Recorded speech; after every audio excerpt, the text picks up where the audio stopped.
This episode is brought to you by AWS Startups. AWS Startups supports entrepreneurs in Latin America across multiple programs, including cloud credits to help startups test features and extend runway, technical support to help optimize AWS solutions, and integrations with your product. They can also help startups build relationships with investment funds, accelerators, and companies to help your startup grow. We've invested in startups that AWS Startups team has referred to us. For more information and case studies from startups like Kavak, Wala, Nubank, Rappi, and more, check out aws.amazon.com/es/campaigns/founders, which we'll put in the show notes so you can find it easily, where you can access up to $1,350 in AWS credits for your startup. Hello, and welcome from Guadalajara, Mexico to this episode of Crossing Borders with Nathan Lustig, where Nathan has conversations with entrepreneurs doing business across borders and the people who support them, with a focus on those that have some connection to Latin America. My name is Araceli Dominguez, and I am PR Manager for LatinList, a proud sponsor of the Crossing Borders podcast. Sign up for our weekly updates on LatinList.com to get a summary of the week's biggest headlines in Latin American tech news. Nathan's guest today is Maricel Saenz, CEO and co-founder at Compound Foods, a company that is recreating coffee without coffee beans to make equally tasting and more sustainable coffee. Compound Foods is also a Magma Partners portfolio company as they invest in them in Foundry. In this episode, Nathan and Maricel talk about Compound Foods' mission to tackle global challenges related to climate change. Also, they describe their amazing career around science without being a scientist. How was her journey of building a company at the beginning of the pandemic? And what does the future of the industry looks like? We hope you enjoyed this conversation with Maricel Saenz.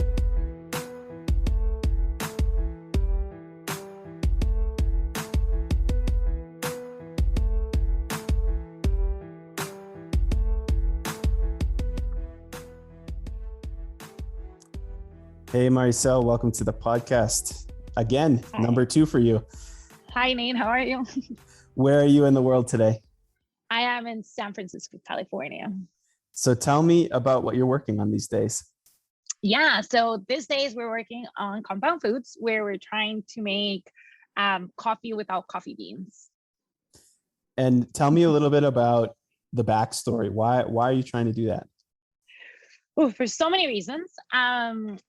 But the first one being, we'll talk about this in a bit, but I worked for a synthetic biology company before, and I decided to leave and start something new because I really wanted to contribute to the climate fight. I think it's the most important problem that we have today. And I really wanted to dedicate, most of my time and energy on creating solutions for it. Climate change is a very complicated problem, but I think we've learned across the years that food is actually a big component of it. So thinking or rethinking about how we create food. And for me is, if we want to feed, an extra billion people and we have limited resources on Earth, we need to think about more efficient ways that we create the foods that we love so that we can make sure that we have them for a very long time. So that was kind of like the first piece where I was like, I need to be working towards something that can not only help and contribute towards climate change, but also give us some sort of security in the longer term as things change. And coffee for me was the perfect target for multiple reasons. I'm originally from Costa Rica. So for me, coffee is like very ingrained in my both personal and national identity. And coffee is also in a very complicated spot right now, according to climate change, which is one, it is at risk. It only grows in this region of the world called the coffee belt, where Costa Rica, Colombia, Brazil, Ethiopia are a part of. And it grows there because there are very particular environmental parameters. It's like the weather is perfect. It's like temperate weather, the soil, the quality of the air. But because of climate change, those conditions are changing suddenly, and they're changing dramatically, which is affecting the amount and the quality of coffee that we can grow, to the point where there's studies that suggest that we might lose up to 50% of the land where we currently grow coffee.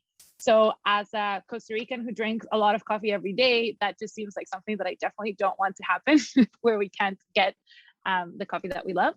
And then on the flip side, coffee is one of the most consumed products in the world, but the way that we process it, that we grow it, process it, roast it, and distribute it today actually contributes heavily to climate change as well, both in the amount of carbon emissions that it creates, and most importantly, in the amount of water. So just to give you a sense, we need 140 liters of water to create 1 cup of coffee. And we believe at Compound that we can make a beverage that tastes and smells and makes you feel all the warm, fuzzy feelings coffee makes you feel, that we can make it in a more efficient way. Yeah, it's a really good goal. And I think people, when we talked about, especially with our investors after we invested in the company, like half the people would say, well, why do we need a synthetic coffee? And the part that kind of was, I think, blowing people's minds was exactly the environmental changes, that it seems like there's a potential risk that a big chunk of coffee production could go away over the next few years. Yeah, and if we look at just this year, right, July, I think it was like the week of July 20th, there was a frost in Brazil. To the point that it got so cold that these plants were frozen, and they lost the crop, the things that they hadn't been able to pick because it wasn't the right time to pick them yet. Those were completely lost, which is a huge percentage of the Brazilian crop, which is 40% of the coffee's production, of the world's coffee production. And the plants that were young, because we don't have to go super deep into coffee, but one interesting part of it is like you plant it and you have to wait 5 years before you pick it for the first time. And those plants that were frozen or were heavily affected before they got to the 5 years, they estimate they'll never recover them. So give us kind of like the 2-minute background on you. How did you end up as an entrepreneur? And for the people who want to go deeper into your background, we did episode 76 back in 2019, where we go really deep into the story. But for the people who maybe want to get a taste for your background before they listen to the whole thing, give us kind of the 2-minute rundown. Yeah, like the Blinkist version. So I am, as I mentioned, originally from Costa Rica, born and raised. I went to school in Canada. During my time in Canada, I was studying business, spent time doing international development work, trying to understand how entrepreneurship could really power helping people get out of poverty or get their own livelihoods. And then in my last year, I had my first startup experience. We were creating wearable technology for children with autism. When I graduated, that team kept on with the project and they turned it into a startup, and it's a startup that it's running. They're actually currently in Techstars and they make revenue. It's just incredible. But at the time I was like, I'm not ready to be an entrepreneur. So I went and did some management consulting for a couple of years to really learn what does building a business mean, and how are the experts thinking about it. And then a couple of years ago, I came to the Bay Area to do a program called Singularity University, where I met my first co-founder. He was finishing his PhD at Jennifer Doudna's lab, who is now a Nobel Prize winner on synthetic biology and engineering organisms. And we started a company called Next Biotics in the synthetic biology field, trying to produce antibiotic alternatives to address the antibiotic resistance crisis. And I did that for a couple of years here in the Bay Area. We raised capital, we developed a product. And then, as I mentioned at the beginning, I was like, I really need to be working for climate change. Like that was the first thing that I thought about when I woke up in the morning. And I thought I had to put my anxiety to work. And I think being an entrepreneur, it's, glorified these days, but it's really, really complicated. And it really has to be something that when you can't stop thinking about it, right? It's like, there's like the phrase in Spanish, which is like, make your obsession your profession and you won't work a day in your life. And it definitely started to feel like that for me when I started thinking about what was next in my career. And so now this is like my second startup, which is crazy because once you become an entrepreneur, I don't think you can ever let it go. And I meet a bunch of people that are like, you're on your second one too. And you're like, look at each other in the eyes, like, yeah, you have that thing too. But yeah, that's how I ended up here. So I think there's a lot of people out there that kind of, when they hear about the climate crisis, they just sort of get really depressed and they don't really take any action. Or maybe they take very small action and they just basically think we're kind of screwed and that we can't really do anything about it. Walk us through kind of your thinking on just climate change or the climate crisis in general. And like, are we screwed, or do you think that there's things that people can do to start to fix it? Yeah, I think about this a lot because it's like this whole now like climate change anxiety, which, to be honest, I share a lot of the times when I'm making also like long-term decisions for my personal life. I do factor it in. But the main thing is like, we cannot give up. We cannot give up hope, because there is definitely still hope. There's still a lot of things that we can do, but we have to do them. So it's hard to get people motivated to work on climate change, because if you share too much of the information, they kind of go overboard to the other side to be like, oh, we're kind of screwed anyways. There's nothing to do. I'm going to keep living my life. Or people that believe it's not true, so they keep living their lives. So it's like such a small amount of people that really are curious and want to understand the climate problem, that we can't lose those people into thinking that we're doomed, right? So it's important that we keep talking about climate change and how it's going to affect our lives, but there are so many things that we can do, and we need to do them both from like a policy and government standpoint. We need to pressure our governments to make decisions and create regulations that are going to push the needle in terms of climate change.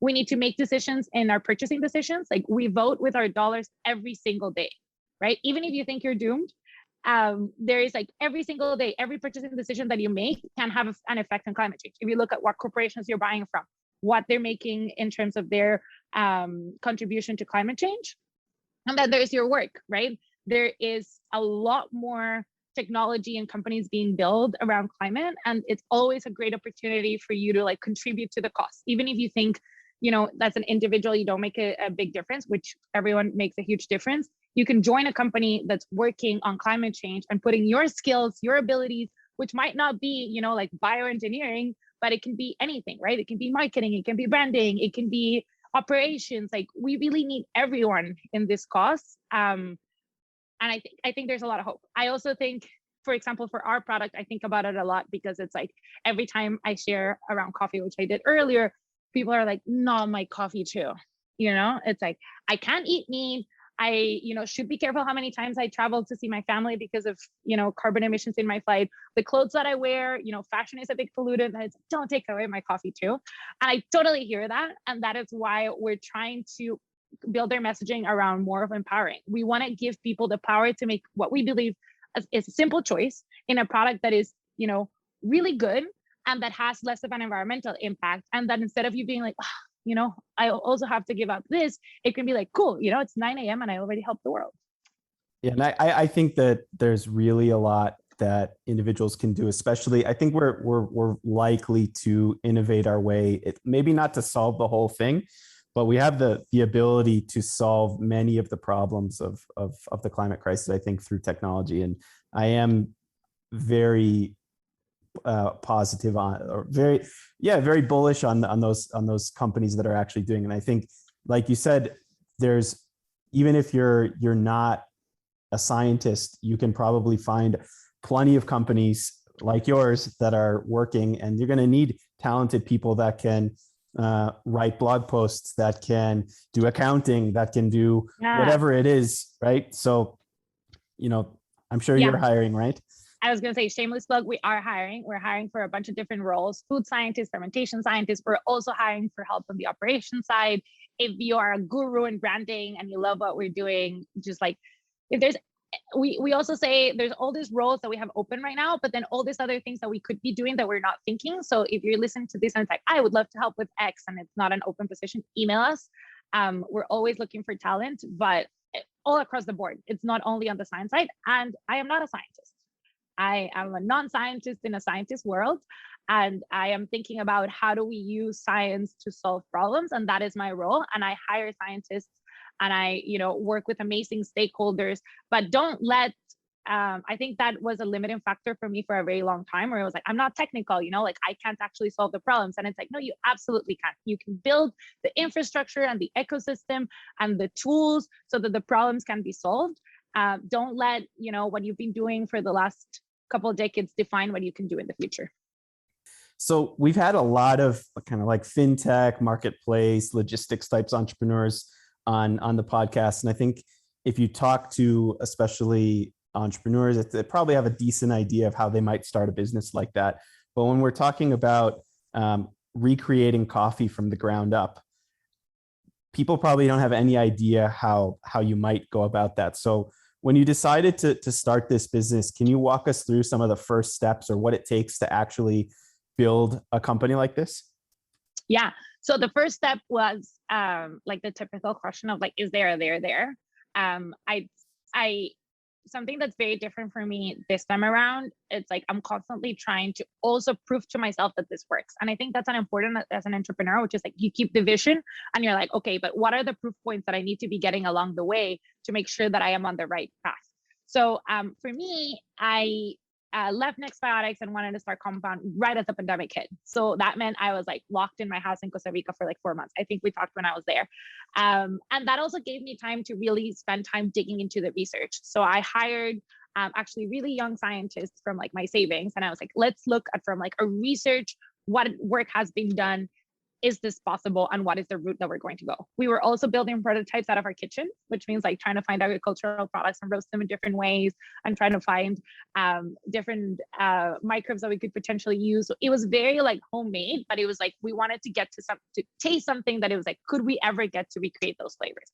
When we felt like we had not only a good idea of how we could get there, but some initial work, we raised a little bit of capital. So we raised a pre-seed round last year. And with that, I came back to the Bay Area and we set up a little office and I started hiring people that were really, really experienced in the space. So I kind of like used the capital to hire the experts so we could get us to the next step, being very clear with my investors of like, okay, you know, with this capital, I'm going to get to this proof point where I'm going to raise my seed. And we accomplished that. We had a prototype and a proof of concept of our technology. We went on to raise our seed earlier this year in May, which we announced a couple months ago.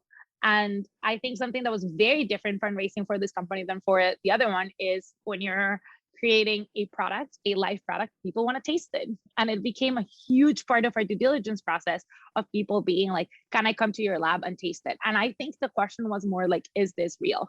Right. And it was very different because before you're kind of just like showing the data, you're showing the deck, you're having conversations. But in this case, in the middle of the pandemic, people were like, can you ship me samples? Can I come to your lab when like no one's there? So like logistically it was really interesting. We had to make, in some cases, these like little boxes and like go to FedEx overnight and then like have a Zoom tasting, or we had to have people come in. And that was tricky for a couple of reasons. It ended up taking a lot more of like manpower from my team. You know, it was like, you know how they say like fundraising is 100% of the time for the CEO. It also became a big chunk of my team's time because we had to like prepare samples, ship samples. It felt really intense.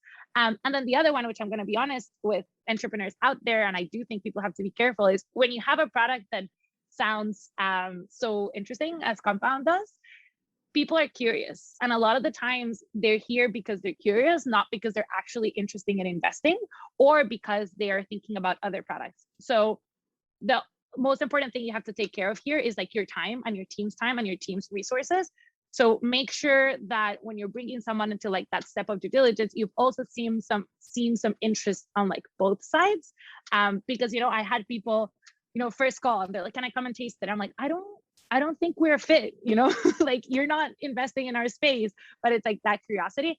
And yeah, I don't know, as a founder, when you're fundraising, just like take a lot of care of your time, run a very strict process, include tasting in it because it's really, really important. And then now we are focused on our Series A because you finished one and you have to put your eyes on the next one.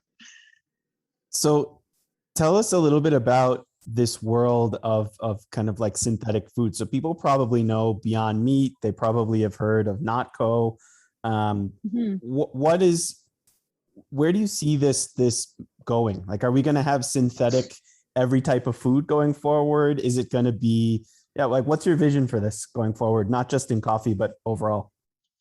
Yeah, well, the first thing is like, we don't really call it synthetic foods for a bunch of different reasons. We are drawing inspirations from nature as much as we can. So we're relying heavily on fermentation. Fermentation exists in things like cheese and yogurt and, you know, beer. And it's actually a big process in coffee as well. It's not exploited as much as it could be because, you know, it's very like rough conditions where coffee is grown, but many farmers can change the flavor profile of their bean depending on what fermentation process they use. So we're really studying what are those cultures, how do they interact with each other, how can we recreate them, how we can grow them in a controlled setting and change the substrate, which is very natural. Our goal is that it hopefully will be healthy for you, that it will taste good, that it will be created in a way that is drawing inspiration from nature. And I think it's the same for many other products. Like Notco is a great example. They are recreating something like dairy with other ingredients that are still natural ingredients. And then there are companies that are doing some strain engineering, but I still would not call that synthetic, because for me, synthetic is like something that's made out of like plastic. But in reality, when you think about like Impossible Foods, for example, what they're producing at a chemical level, it's very similar to what nature produces. What we're changing is how we produce it, but not what it is at the end of the day. And I think consumers, when they hear synthetic, they're like, "Oh, I don't want that because it feels like we're eating plastic." But the reality is, our end goal is the same. Like even for us, it's like we want to recreate the chemical molecules of coffee. How we make them, it's like we can, plant a coffee plant for 5 years, pick it, process it, roast it, or we can try to create those compounds in a more efficient way. But we want the chemical composition at the end to be the last one. And that's my little rant on like synthetic foods. I think we could call them like alternative foods, but it's a big conversation to have. I've learned my lesson. I won't call it synthetic ever again. No, but I think it's a great opportunity because a lot of people do. And then what do I think the future is? I think as long as these products continue to be more efficient in terms of like better for the environment, healthy for people, and delicious, there's a huge opportunity for it, just because we can do things in a more efficient way in terms of like resources, transportation. Think about coffee, right? If you're drinking coffee in like New York from Starbucks, that means it traveled from like Guatemala to Seattle to be roasted, and from Seattle to New York. And it's like, do we really need to be moving around so much in like such a complicated logistics and supply chain world that was exhibited by the pandemic? So I do think that there's a lot of opportunities for this different way of creating foods that will be promising for the future that we're looking at. And in my particular case, I love sci-fi, and I love watching like sci-fi movies and shows, and I keep thinking like, what are they going to do about their coffee? So how can we grow it in like even the most weirdest of conditions? Yeah, when Elon colonizes Mars, I don't think they're going to be able to plant there for a long time. It's definitely not going to be equator weather. Definitely not. So what are some of the next steps for the business? You mentioned fundraising, but beyond the fundraising part, what does the next couple of years look like? Yeah, so we are right now working on launching our first product. So we currently have a product. It is a cold brew that tastes really good, and we're currently conducting customer tastings. So we're sending them out to one of our partners to do tastings. We have very clear KPIs because we want you to buy this product because it's better for the environment, but it's also because it's great, which means we're also starting to look into scale up.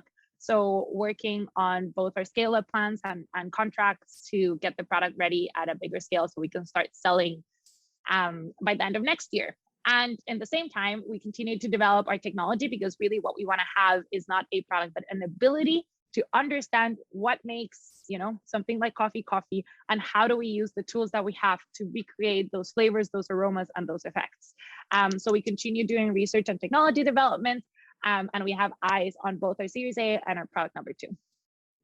If you could go back to when you were first getting involved in tech, knowing everything you know today, what advice would you give yourself? This is honestly the advice I would give myself, but it's going to sound like a plug because I did say we were hiring. But I think the best thing that I could have done would have been join an early stage startup that wasn't like the very, early, scrambly, hustly stages to learn, what are the things that work? What are the things that don't work?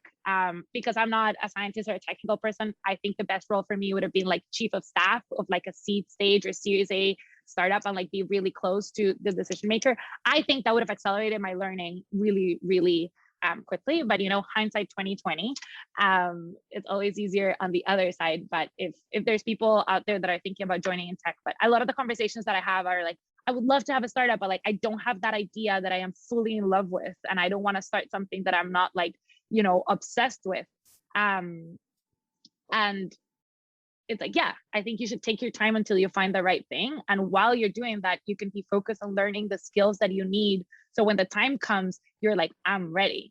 I know how to do this. This is what needs to happen. And the best way is to be close to the people that are making those decisions every day. I think that's really, really good advice. And I think for the advice I give people is go find the founder and the mission that you really, truly believe in, and try to learn from that person as much as possible. And even if you choose wrong, you may learn what not to do. And I think one of the biggest ways I learned in my kind of background was I did consulting at a tech company a long time ago. I think I was probably like 21 or 22, and it was only for about 6 months. And it was a complete dysfunctional business that ended up being fraudulent.